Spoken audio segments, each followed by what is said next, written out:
Neemias, ele era o conselheiro do rei. E o que é o trabalho que ele fazia? Ele tomava o vinho, ele experimentava o vinho primeiro, para depois entregar para o rei, para que o rei não fosse envenenado.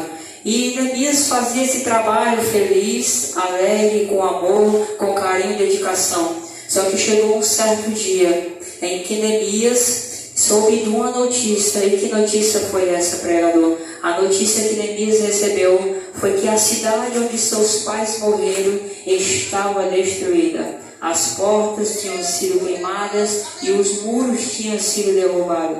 E Neemias vai para a presença do rei para servir o vinho para o rei. Quando Neemias está servindo o vinho para o rei olha para o rosto de Neemias e vê que Neemias está triste, vê que o seu semblante é de tristeza.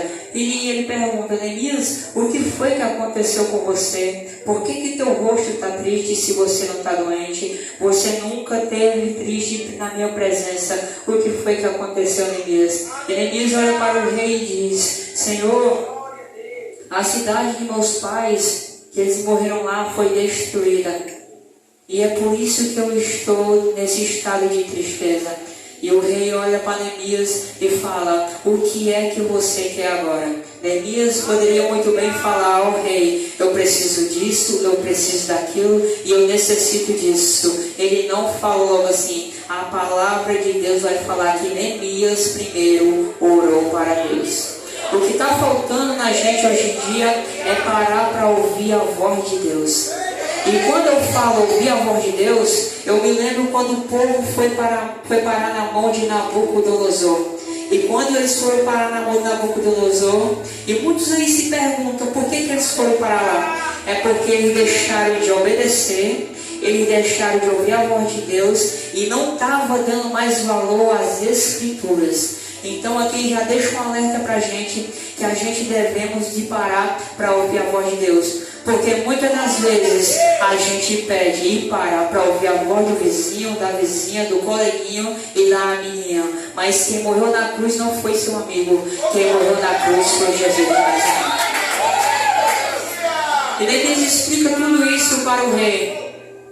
E o rei permite que ele vá. Mas antes de Neemias ir, Neemias pede umas cartas para o rei. A primeira carta é de autorização para que ele chegue até lá. E a segunda carta é pedindo madeira e tijolos para construir os portões e os muros. A segunda lição que Neemias nos ensina é que quando a gente é chamado para uma grande obra, a gente não devemos ir despreparado. Quando Deus te chamar para fazer uma grande obra, você não deve ir despreparado, não deve ir de qualquer jeito. Aqui já a segunda alerta que ele nos dá. Eu classifiquei 4 pontos aqui que a pessoa precisa, o cristão precisa para a sua vida, para viver o seu chamado de Deus. O primeiro passo é a oração. Crente quer ter vitória, tem que começar pela oração. Quer ter um relacionamento abençoado, vá para a oração. Quer ter um ministério abençoado, vá para a oração. Porque não tem como eu ser chamado para uma grande obra se eu não viver uma vida de oração. Então, primeiramente, eu tenho que andar na oração para viver o chamado de Deus.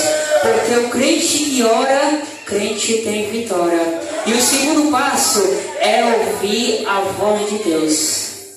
A gente está deixando isso de lado. Porque a gente não está parando para ouvir o que Deus quer falar. Na Bíblia vai falar que Neemias, ele parou para escutar a voz de Deus 2 vezes. E às vezes a gente não está parando para ver o que Deus acha disso. A gente toma iniciativa no nosso chamado e às vezes não é o que Deus quer. Porque eu sou jovem e eu cheguei para a irmã André e disse: André, eu não quero mais pregar. E ela falou: por que, Luquinha? Eu expliquei. E quando foi no mesmo dia, deu uma voz na minha cabeça e disse: as decisões quem toma é você, mas quem te chamou fui eu. Se você quiser largar o ministério, quem toma essa decisão é você, mas quem te chamou fui eu. Você quer mudar de igreja, você pode tomar essa decisão, mas quem te chamou fui eu. Se você quiser afastar do conjunto, mas quem te chamou fui eu. Quem chamou cada um de nós aqui foi o Deus Todo-Poderoso. Aleluia. E a Bíblia vai falar que Neemias vai até Jerusalém. Só que Deus propôs aquilo no coração de Neemias para levantar aqueles muros, mas ele não sai espalhando para todo mundo. A palavra de Deus vai falar que ele guarda para si mesmo. É porque tem certas coisas que a gente não pode se